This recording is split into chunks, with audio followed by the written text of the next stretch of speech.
여러분, 개들이 낯선 사람을 보면은 큰 소리로 짖는 이유가 뭔지 아십니까? 겁이 나서 그래요. 그래서 개 짖는 소리에 겁을 내면은 이 개는 더 강하게 달려듭니다. 근데 개를 다스리는 사는 사람들 보면은 딱 눈으로 개를 쫄아보면은 개가 꼬리를 팍 내려버립니다. 사람도요, 두려움이 많은 사람이 큰 소리를 많이 쳐요. 조폭들이 몸에 문신을 하고 싸울 때 옷을 벗어 제끼고 문신을 보이는 이유가 뭔지 압니까? 겁이 나니까 상대방을 제압하기 위해서 문신을 가지고 겁을 주는 겁니다. 그러나 사실은 이들은 굉장히 두려워하고 있다는 것입니다. 남자들도 바깥에 나가서 큰 소리 치지 못하는 남자들이 집안에 와서 큰 소리 칩니다. 연약한 아내에게, 자식들에게 야단치면서 바깥에 가서는 말도 제대로 못하며, 그러니까 세상 바깥 사람들은 야, 저 사람 참 점잖다, 저런 남자와 사는 아내는 참 행복하겠다라고 하지만 세상은 그렇지 않아요. 바깥에 가서 한마디도 못하는 남자가 술이 취해서 집에 들어오면 자른 아이들 다 깨워서 교육시킨다고 야단입니다. 이론적으로는 못 이기니까 구함으로 아내를 제압하려는 그런 남편들이 있습니다. 그러나 진정으로 강한 사람은 어떤 사람입니까? 내적으로 강하고 외적으로 온화한 사람입니다. 즉 외유 내강의 사람이 진정으로 강한 사람입니다. 오늘 아침에 함께 읽은 다니엘서 1장 8절 16절 말씀을 보면은 나라가 망하고 바벨론의 포로로 잡혀간 다니엘과 그의 세 친구들이 신앙의 정결을 지키기 위해서 황실에서 제공하는 왕이 화사하는 음식과 포도주를 먹지 않기 위하여 뜻을 정하고 자신의 뜻을 관찰하기 위해서 여러 가지 모습을 보이는 그런 내용을 기술하고 있습니다. 당시 바벨론 나라가 주변에 있는 많은 나라를 정복하고 특별히 젊은이들을 많이 포로로 잡아왔습니다. 그래서 이방에서 포로로 잡아온 젊은 청년들을 골라 선발해서 황실에서 일을 하도록 하기 위해서 3년 동안 훈련을 시키는 과정이 있습니다. 그런데 이 황실에서 이 젊은 청년들, 교육생들에게 매 끼마다 왕이 하사한 음식을 먹게 합니다. 이 음식이 어떤 음식이냐? 우상 앞에 제물로 바쳤던 음식입니다. 그러니 이 하나님을 경외하는 다니엘과 그의 세 친구들은 음식을 먹을 수가 없어요. 율법에 부정하다고 명한 음식이기 때문에 이걸 먹을 수가 없습니다. 이 다니엘과 세 친구는 원래 나라가 망하기 전에도 유다 나라에서 경건하게 신앙생활을 했던 사람입니다. 그런데 나라가 망할 때 비록 자기는 경건하게 하나님을 잘 섬겼지만 신앙의 공동체가 죄를 범함으로 결국 그들도 함께 포로로 잡혀올 수밖에 없는 것입니다. 그러나 원래부터 하나님을 경외했던 다니엘과 그의 세 친구들은 왕이 하사한 음식을 먹기를 거절합니다. 그러기 위해서 바벨론 황실에서 제공하는 진미와 포도주는 큰 시험거리였습니다. 만일 그들의 왕의 진미와 포도주를 먹는다면 그들은 하나님 율법을 범하는 것이 되고 자기 영적으로 부정하게 되는 것입니다. 반면에 왕이 하사한 음식과 포도주를 일방적으로 거부한다면 이건 왕에 대한 반역입니다. 목숨이 위태로울 수가 있습니다. 여러분, 이런 문제에 직면할 때 어떻게 했습니까? 하나님을 경외했던 다니엘과 세 친구는 죽으면 죽으리라고 믿음을 지키기로 결단을 하게 되는 것이 오늘 본문의 내용입니다. 그리고 다니엘은 자신이 결단하는 것을 이루기 위해서 그 자기를 관리하는 환관장에게 대하는 모습이 다니엘 이 사람은 외유 내강의 신앙 인품을 소유한 사람이다 라는 것을 볼 수가 있습니다. 다시 말하면 내적으로는 하나님을 향한 믿음이 강했지만 외적으로 불신자들에게 아주 온화함으로 자기의 입장을 변화하는 그런 모습을 볼 수가 있습니다. 자, 8절을 보시기 바랍니다. 다니엘은 뜻을 정하여 왕의 음식과 그가 마시는 포도주로 자기를 더럽히지 아니하리라 하고 자기를 더럽히지 아니하도록 환관장에 구하니라. 자기를 더럽히지 않기 위해서 이걸 먹으면은 율법을 범하는 것이기 때문에 이 환관장에게 자기의 처지를 아뢰고 이해를 구합니다. 자기를 더럽히지 아니하리라 하고, 그래야 우리가 하나님이 금하신 음식을 먹는 것은 자기 몸을 더럽히는 것입니다. 하나님이 금하시는 일을 행하는 것은 우리 영혼을 더럽히는 것입니다. 그래서 이들은 하나님이 금하신 부정한 음식을 먹어서는 안 된다는 결단을 하게 되죠. 근데 그 과정에서 이 다니엘은 참 온화하게, 겸손하게 자신의 입장을 환관장에게 아뢰입니다. 감독님, 우리는 여호와 하나님을 경외하는 사람입니다. 하나님의 율법에, 성경에 우상 앞에 제물로 바치던 음식을 먹으면은 하나님의 뜻을 거스르고 우리 영혼을 부정하게 한다고 명하고 있습니다. 이걸 먹을 수가 없어요.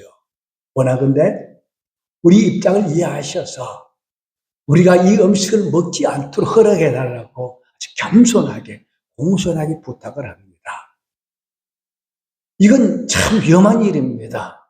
만일 환관장이 이걸 거절할 수밖에 없는 일입니다. 왜냐 그러면 만일 이들이 왕이 하사하는 음식을 먹지 않고 다른 것을 먹으면은 얼굴이 표가 나잖아요. 다른 젊은 소년들은 왕이 하사한 산의 진묘와 포도주를 마시고 얼굴이 빛날 텐데 이들이 채식을 하고 물만 마신다면 얼굴이 초췌해진단 말이에요.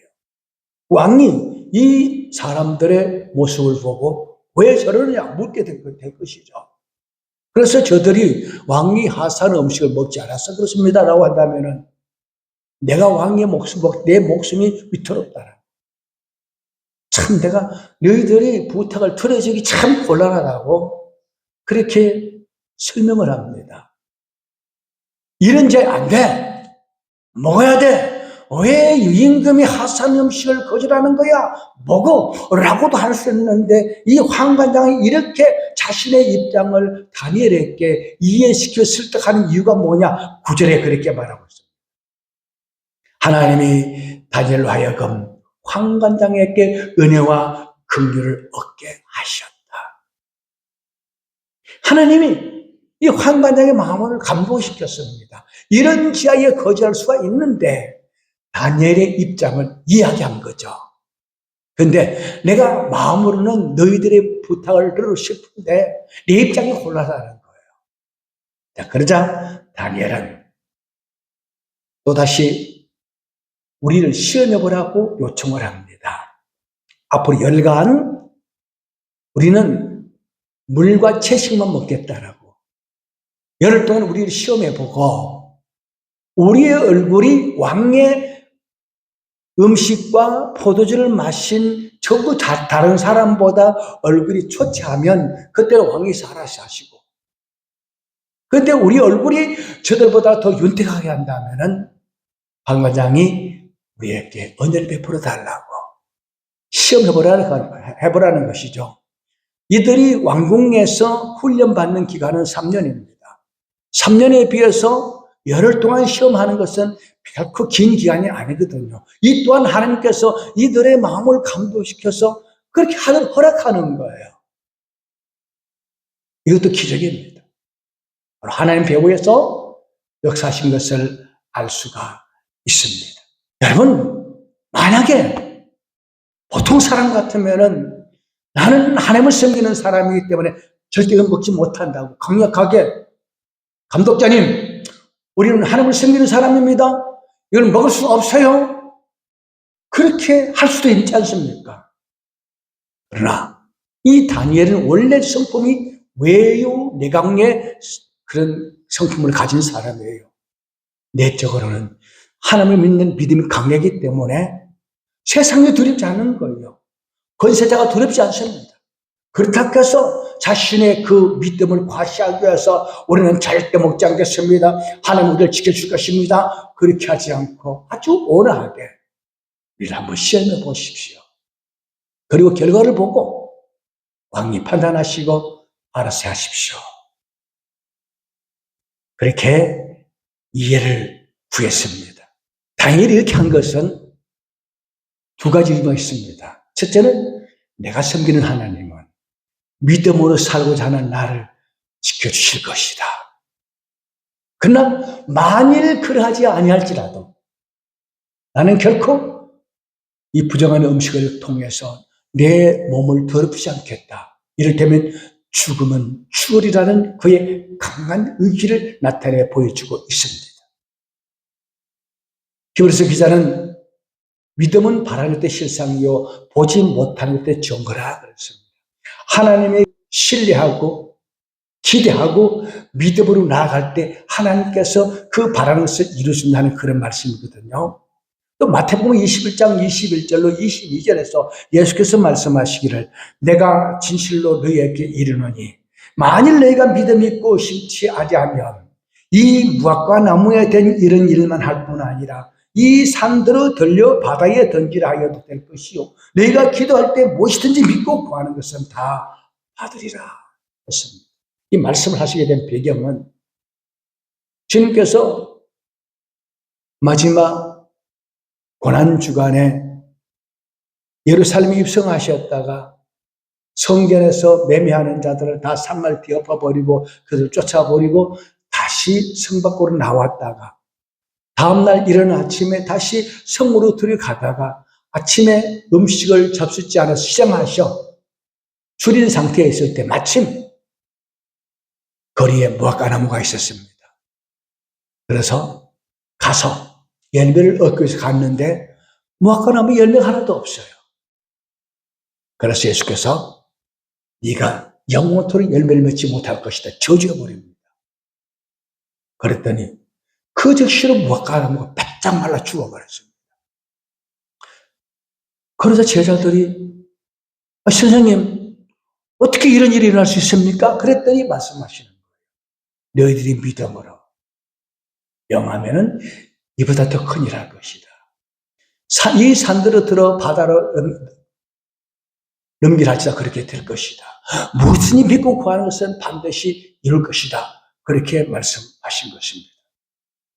자, 오늘 본문 14절에 보니까 그가 그들의 말을 따라 열흘 동안 시험하더니 그들을 감독하는 환관장이 이 다니엘의 요구를 들어주었어요.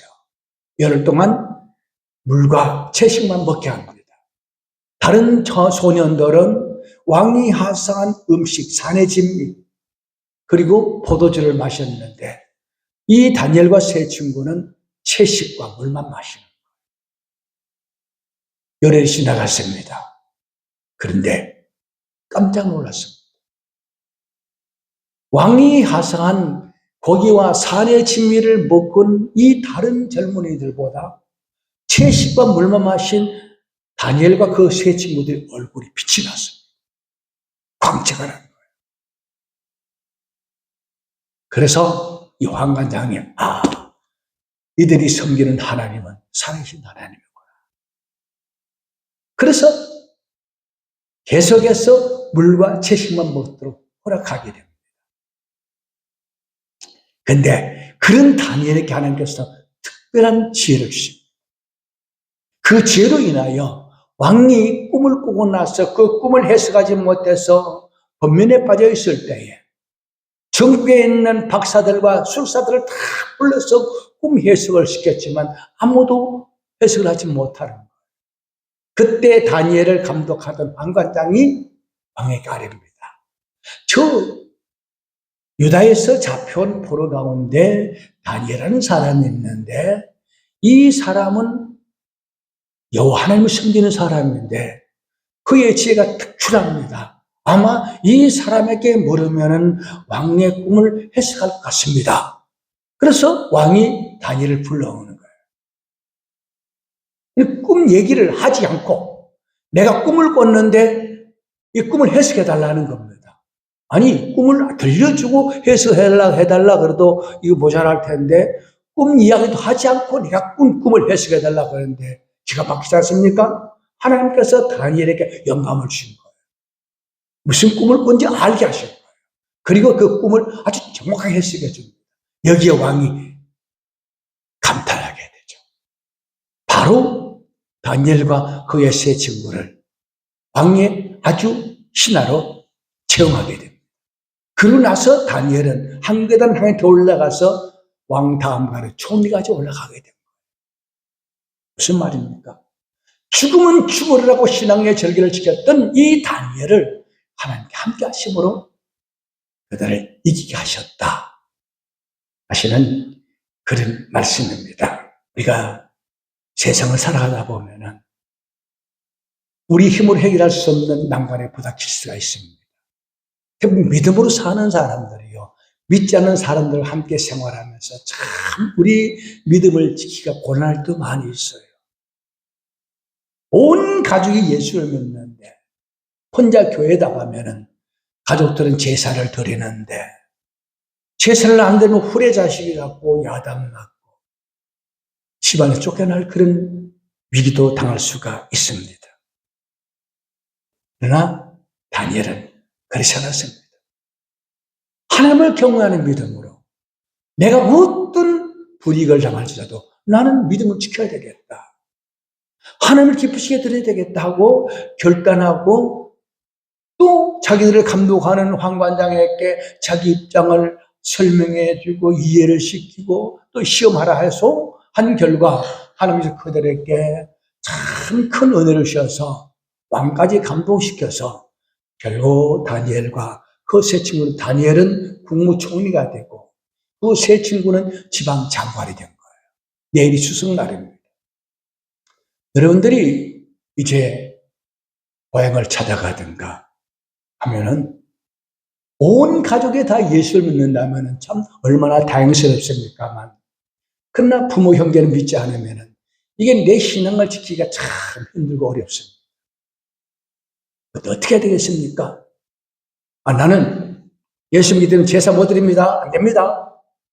그렇게 막무가내로 자기 의견을 피력하지 말고 하나님을 신뢰함으로 온한 마음으로 아버님 죄송합니다. 특별히 우리 며느리 되시는 분들은 그렇지 않습니까? 아버님, 어머님 죄송합니다. 내가 다른 일은요 다 열심히 할게요. 그런데 제사는 못 드립니다. 이해해 주세요. 그러면서 더 열심으로 섬기고 희생하게 되면은 그런 자식을 핍박할 부모가 있겠습니까? 사랑으로 헌신하고 봉사하면서 믿음을 지키겠다는 그런 자식을 어찌 학대하겠습니까? 우리는 어디로 가든지 내면으로는 하나님을 믿는 강한 믿음을 가지고 또 외적으로는 모든 사람에게 온화함으로 부드럽게 대하고 그래서 하나님을 기쁘시게 드리고 사람을 감동시켜서 우리의 믿음도 지키고 승리하고 축복받는 그런 저와 여러분 되시기를 주의 이름으로 축복합니다.